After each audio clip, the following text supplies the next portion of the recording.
Every house keeps a version of itself hidden from the people who live in it. Some houses hide it in the walls. Some in the attic. Some in a room nobody's allowed to ask about, and a garden nobody's allowed to count. Tonight's story is about a man who built a beautiful life out of charm, and a woman who fell for it the way most of us would, slowly, gently, one quiet evening at a time.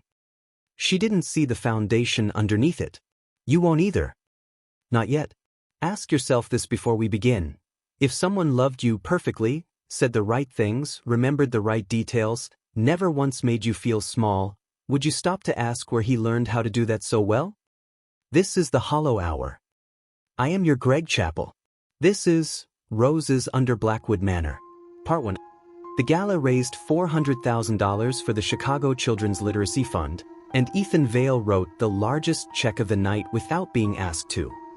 That was the trick of it, people said later, trying to describe him to reporters who would never get the full story, and there were reporters, eventually, though by then the only photograph anyone could find of him smiling looked, in hindsight, like something worn rather than felt. He never had to be asked. He arrived at the right moment, said the right thing, touched a widow's arm at exactly the second she needed someone to notice she was about to cry, and noticed, too, the way her breath caught at the contact, filed it away the way another man might file away a stock tip. Blackwood exports had made him rich, textiles, mostly, shipped out of a nondescript warehouse complex on the south side that nobody thought to ask too many questions about, because the men who asked questions about that warehouse in its earlier years had, without exception, stopped asking. He was 34. He was unmarried. He was, 3 separate Chicago magazines had declared independently of one another, the most eligible man in the city, and not one of them had wondered why a man that eligible had never once been photographed with the same date twice. He stood now at the edge of the ballroom in a charcoal suit that had been altered twice to fit him exactly, holding a glass of champagne he had no intention of finishing, and let the room admire him the way a butcher lets you admire the cut before he tells you the price. Ethan Vale. A woman's voice, warm, a little too eager. Diane Castellano, on the literacy board, recently divorced, recently interested. I was hoping you'd come tonight. I wouldn't miss it. He smiled the smile that photographed well, the one he had practiced in a dark window often enough that it no longer felt like practice. The kids deserve it. You always say that. The kids deserve it. Don't you ever do anything for yourself? He considered her question as though it were the first time anyone had asked it, which it was not, and let something flicker behind his eyes that she would later describe to a friend as intense, in a good way, never once suspecting it was simply hunger, momentarily unmasked. I find I don't need much, he said. I have the house. I have the work. What else is there?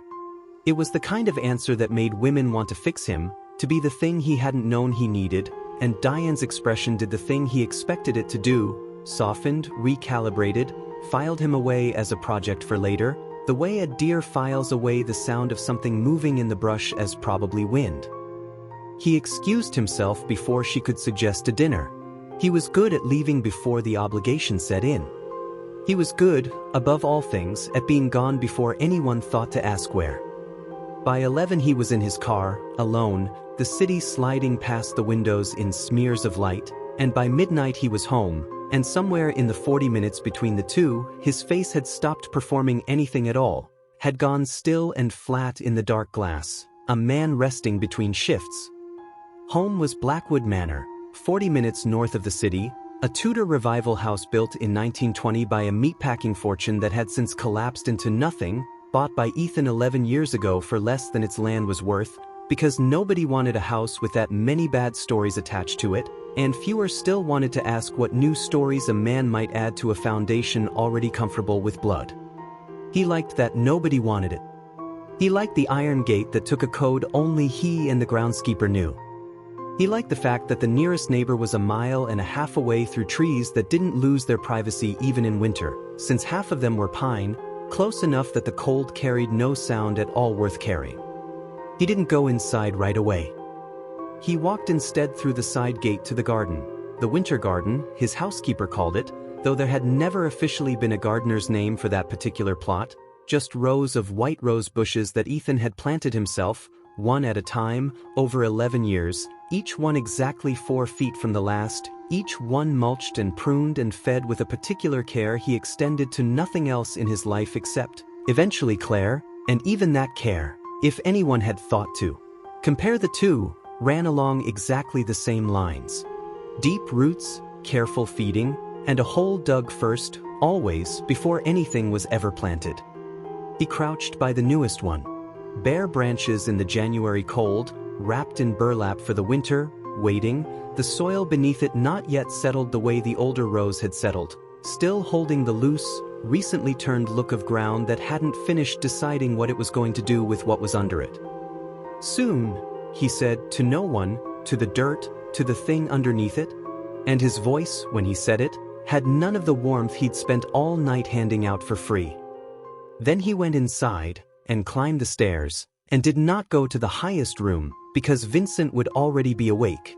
Already watching, already waiting to ask whether tonight's woman had asked the right questions or the wrong ones, and Ethan, for once, wanted one night where nobody asked him anything at all, where no one upstairs needed reassurance that the part of him built 30 years ago was still the part running the house. Vincent Crowe had not left the top floor of Blackwood Manor in 4 years. His legs had stopped working sometime during what the doctors called a vascular event and what Vincent called, privately, an inconvenience, the body's small betrayal, no different in kind from every other betrayal he'd catalogued across 71 years of living, only this one came from inside his own blood instead of from a woman's mouth. He had a chair that moved him from the bed to the window and back, and a bank of monitors a private contractor had installed without asking why a retired widower needed 6 camera feeds and access to a system that could play, pause, and loop video files with no labels visible to anyone but him. Files Vincent watched some nights the way other old men watched baseball, with a glass of something brown at his elbow and no particular hurry to reach the end. He watched the gates that night until Ethan's car turned in at 11:58. He did not call down to him. He had learned, over the years, when to wait, and when waiting was its own kind of teaching. A boy left to sit with a thing alone learned its weight faster than a boy who was told. Vincent had not always been a man who watched from rooms. He had been, once, an ordinary husband, Eleanor's husband, for 19 years, in a house far smaller than this one, with no roses and no cameras and no particular reason to believe that anything was wrong with the shape of his life. He had loved her in the unremarkable way men loved their wives in the 1980s. Without examining it, the way you don't examine the floor you're standing on until it gives out beneath you, and gives out it had, taking with it the only 19 years of his life he had never once needed to plan around in advance. It had given out beneath him on a Tuesday in October. He still remembered the date the way some men remember the dates of wars, and like a war, he had walked away from it having learned exactly one lesson, which he had spent the next 30 years teaching to somebody too young to know it was a lesson at all. He did not allow himself to think about Eleanor often anymore, not because the grief had faded but because the grief had calcified into something more useful, a doctrine, a structure he had spent 30 years building a single boy around, brick by brick, the way you'd build a wall around something you didn't want getting out or in. Women perform devotion until devotion is no longer convenient, and then they take everything you built and hand it to someone else, and they will smile while they do it, because that is the particular cruelty of women. They don't even experience it as cruelty.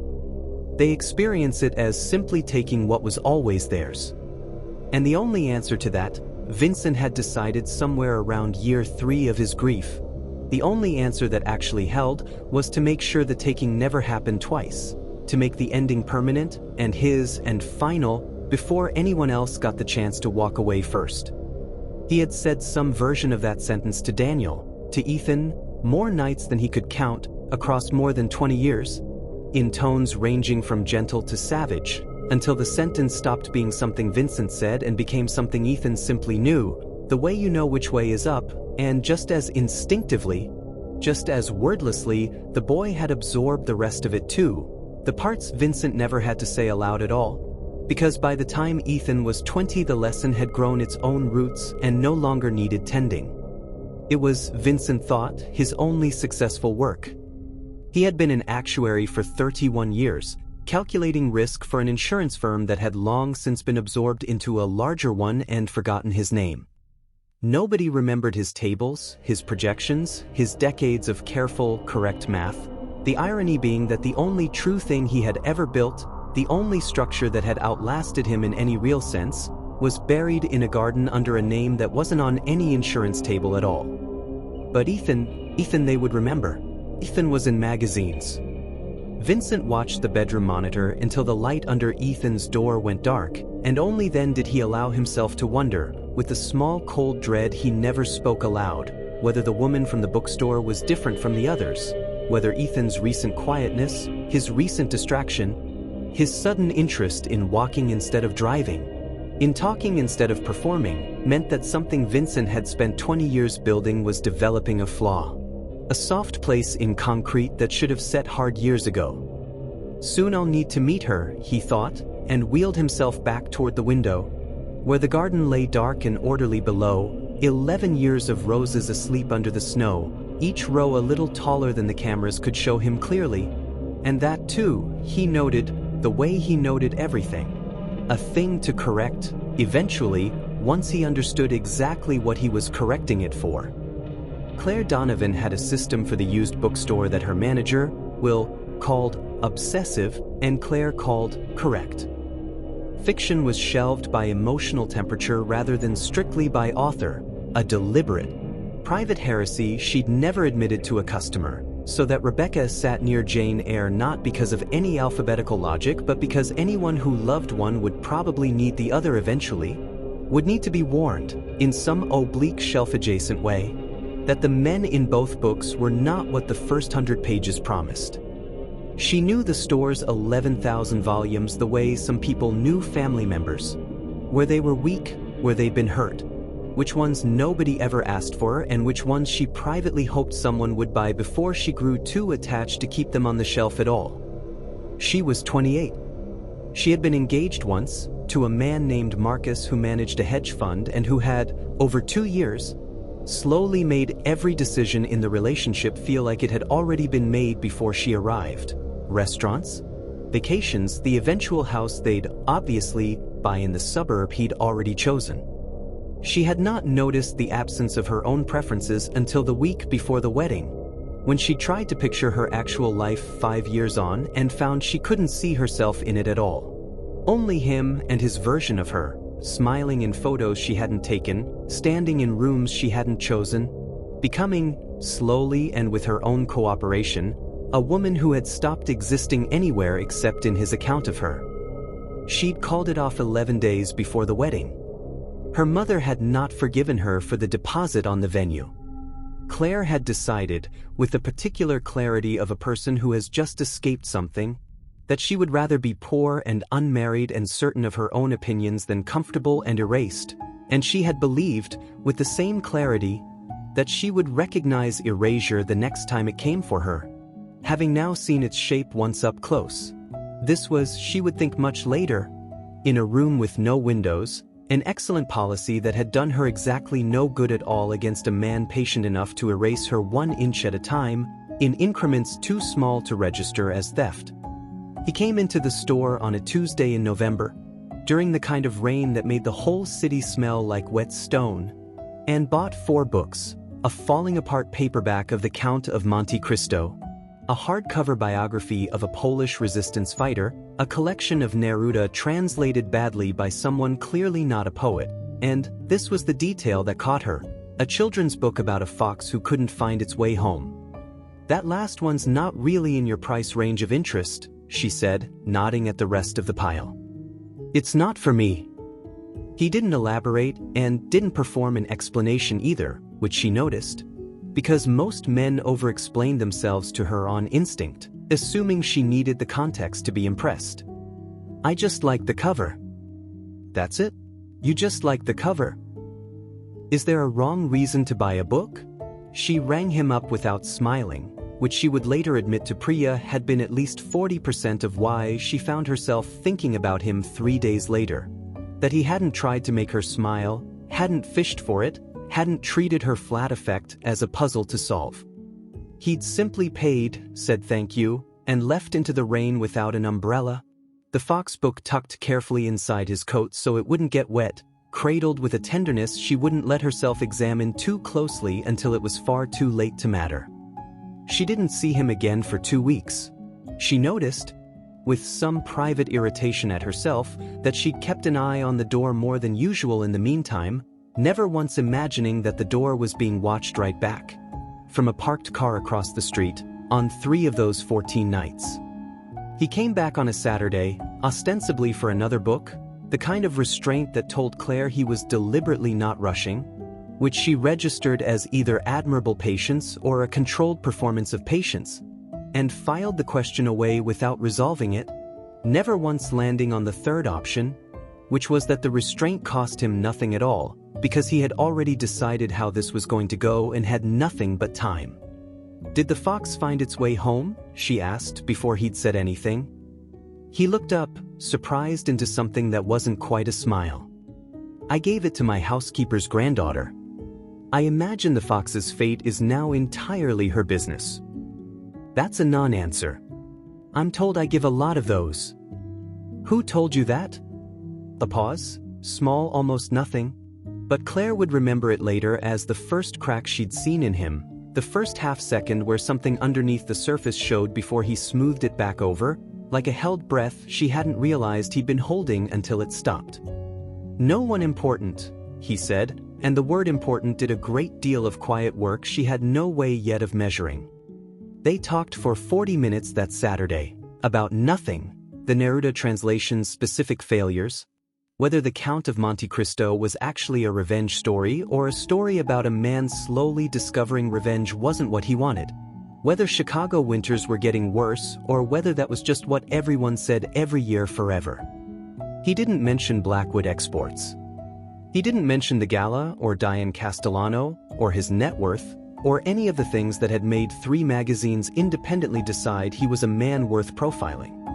He also didn't mention Vincent or the top floor, or the particular silence of a house built to keep its sounds to itself, omissions so smooth and so total that Claire never once registered them as omissions, only as the simple, flattering fact that he seemed entirely focused on her. Will, watching from behind the register, would say afterward that he'd never seen Claire talk to a customer for 40 minutes in the 4 years he'd known her. Claire would say, much later, in a context she could not have imagined that Saturday, that the 40 minutes had felt like the first conversation in years where nobody was waiting for her to finish a sentence so they could correct it, not yet understanding that a man who never corrects you can still be rewriting you, quietly, from the foundation up, simply by deciding which parts of you he intends to keep. She gave him her number on a receipt, which she had also never done, and told herself it meant nothing in particular. It would mean, over the following year, almost everything, though not in any of the ways either of them could have predicted standing in the fiction aisle that Saturday, rain starting again outside. The Fox book's fate already decided and gone from both their lives. The first small lie of many already sitting quiet and unnoticed in the space between no one important and the truth, a lie so small it would have fit in the gap between 2 ribs. It started as phone calls. Ethan called on a Wednesday, ostensibly to ask whether the bookstore had a second copy of the Neruda, though they both knew by the 3rd sentence that the book was a pretext. They talked for 2 hours. He called again on Friday. By the 2nd week, the calls stopped pretending to be about anything and simply started at 9 or 10 at night and ran until one of them noticed the time and pretended to be embarrassed about it, though only one of them was actually losing track of the hour. And it was not Ethan, who had learned long ago exactly how late was late enough to feel intimate without ever once costing him a full night's sleep. Claire learned things about him in fragments, the way you learn a city by walking it rather than studying a map. He'd grown up, moving around a lot, he said, with a vagueness she registered but didn't push on. Because she had her own chapters she wasn't ready to hand over either, Marcus, the venue deposit, the version of herself that had almost disappeared into someone else's life. She figured everyone arrived at 28 with a few rooms in themselves still locked. and that demanding someone open every door immediately was its own kind of violence, never once suspecting that one of his locked rooms had a real door, with a real lock, 3 floors up from where she would eventually be allowed to sleep. He took her on walks instead of dinners, which she liked, Lincoln Park in the cold, the lake throwing up its gray winter light, both of them in coats too thin for the wind because neither wanted to be the one to suggest turning back first. "You never let me drive," she said one night, somewhere around the 7th or 8th walk, when he'd picked her up in the black car with the driver she'd never been introduced to by name. "I like driving you. That's not what I asked." He glanced at her, that half-second pause again, the one she'd catalogued back in November and not yet found a shelf for. "I like knowing where you are," he said, and made it sound like romance, and mostly, that night, she let it be romance, because the alternative reading sat somewhere she didn't want to look yet, somewhere with cameras in it. There was a night in December when she said, lightly, testing a joke, "You'd make a terrible kidnapper, you know. Way too polite. You'd apologize for the car before you tied anyone up." He laughed, but it arrived a half-beat late, and didn't reach all the way up into his eyes, and for the rest of the walk he was quieter than usual, his hand finding the small of her back in a way that felt, for the first time, less like affection than like checking that something was still where he'd left it. Claire told herself it was nothing, the way she'd once told herself Marcus rearranging her calendar without asking was nothing, the way every woman she'd ever know would tell herself 100 small nothings were nothing, right up until the night they turned out to be everything. Priya had known Claire since college, had stood beside her the day she called off the wedding to Marcus, and had therefore earned, in Claire's internal hierarchy, the right to ask hard questions without being accused of jealousy. "I looked him up," Priya said, over coffee, in the tone of someone delivering news she'd rehearsed. "Ethan Vale. Blackwood Exports. And nothing, that's the thing. There's nothing. For magazine profiles that all say the same 6 facts about him. No college listed anywhere. No childhood. It's like he started existing at 26. Lots of people are private. Lots of people have a hometown, Claire. He doesn't have a hometown. People don't just start at 26. Fully formed, with a warehouse and a fortune. Somebody made him, somewhere, and whoever it was left no record of it at all, which is either an accident or a very expensive kind of effort. Claire stirred her coffee longer than the coffee required stirring. He told me he moved around a lot growing up. Moved around from where to where? I don't know. I didn't push. Why not? It was a fair question, and Claire turned it over honestly before answering, because she respected Priya too much to perform an answer she didn't believe. "Because I have rooms I haven't opened for him either," she said finally. And it felt unfair to demand his while keeping mine locked. Priya didn't look convinced, but she let it go. The way good friends let things go the first time and not the second, and the warning sat in Claire's chest for 3 days afterward, not loud, not insistent, just present, the way a low hum in a house tells you something is running even when you can't say what, or the way a smell of turned earth might sit at the edge of a garden, faint enough to dismiss, persistent enough to remember later. She almost asked him directly the next time they spoke. She had the sentence ready. "Where did you grow up, actually?" He called first that night to tell her, voice warm with something close to nervousness she'd never heard in him before, that he'd been thinking about her for a week straight and couldn't stop. And the sentence she'd prepared dissolved somewhere in the conversation, replaced by something that felt, at the time, indistinguishable from being chosen, and only in hindsight would she understand that being chosen, in that house, had never once meant the same thing as being loved. She didn't ask the question that night. She told herself there would be time later. There's always a version of yourself that believes that, right up until there isn't. Some doors stay open because we choose not to look at them too closely. And some stay open because someone wants them to. You've heard how it starts. A bookstore. A rainy window. A man who never raises his voice. But every house in the story is hiding something the people inside it haven't found yet, and in part 2, Claire starts to find it.